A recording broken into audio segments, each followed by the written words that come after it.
বালিশে প্রণাম করতে হয় কেন? যদি বলেন ঘুমাবো তো আবার প্রণাম করার কি দরকার? মনে রাখবেন, বালিশে কেন প্রণাম করতে হয়?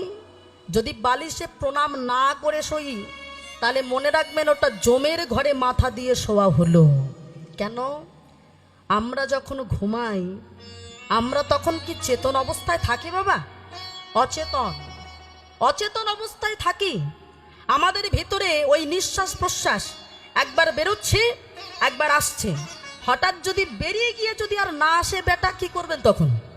তাহলে আমরা তখন অচেতন হয়ে ঘুমালাম। কিন্তু আমাদেরকে সেই মুহূর্তে আবার জাগৃত করেন সেই চৈতন্য, যিনি চেতনাটাকে ফেরত দেন। তাহলে মায়েরা, আমরা যখন বালিশে শুতে যাব, প্রণামটা করতে হবে কি? শ্রীপদ্মনাভায় নমো, পদ্মনাভায় নমো বলে প্রণামটা করতে হবে। কেন? পদ্মের উপরে কেনি অনন্ত কোটি শয়নে আছেন, অনন্ত শয্যায়। পদ্মের উপরে যিনি শুয়ে রয়েছেন অনন্ত শয্যায়, তিনি কে? তিনি হলেন শ্রী বিষ্ণু নারায়ণ। তার নামই হলো পদ্মনাভায়। তিনি চিরনিদ্রায় কিন্তু নয়, তিনি যোগনিদ্রায় শুয়ে আছেন। তাই আমরা যদি তাকে প্রণাম জানিয়ে যদি বালিশে মাথাটা দিই, তাহলে জমির ঘরে শোয়া হলো না। ওই বালিশে শুয়ে ওই রাত্রে যদি আমার মৃত্যুটা হয়, তাহলে মনে রাখবো আমরা তার সেই বিষ্ণুর চরণ পাদপদ্ম লাভ করলাম। নিতাই গৌর হরি বল, হরি বল।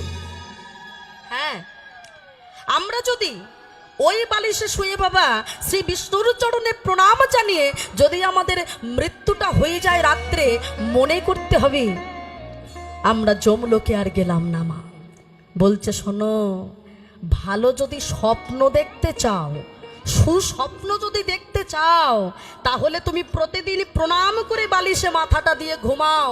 কেন? অনেকে দেখবেন বাবা শুয়ে ঘুমিয়ে পরের দিন উঠে কান্নাকাটি শুরু করে দেয়, বলে ভোরবেলার স্বপ্ন নাকি সত্যি হয়, আমি কি কুস্বপ্ন দেখলাম। ওই জন্যে যদি সুস্বপ্ন পেতে চাও, ভালো স্বপ্ন যদি তোমরা পেতে চাও, তাহলে অতি অবশ্যই তোমরা পদ্মনাভায় নমো বলে ওই বালিশে প্রণাম করে ঘুমোতে হবে। পিতামাতা যে কত বড় সম্পদ মায়েরা। আমরা তো এখনকার দিনের সন্তান বুঝি না, তবে হারিয়ে গেলে বোঝা যায়। মা, মানুষ দাঁত থাকতে দাঁতের মর্ম দেয়।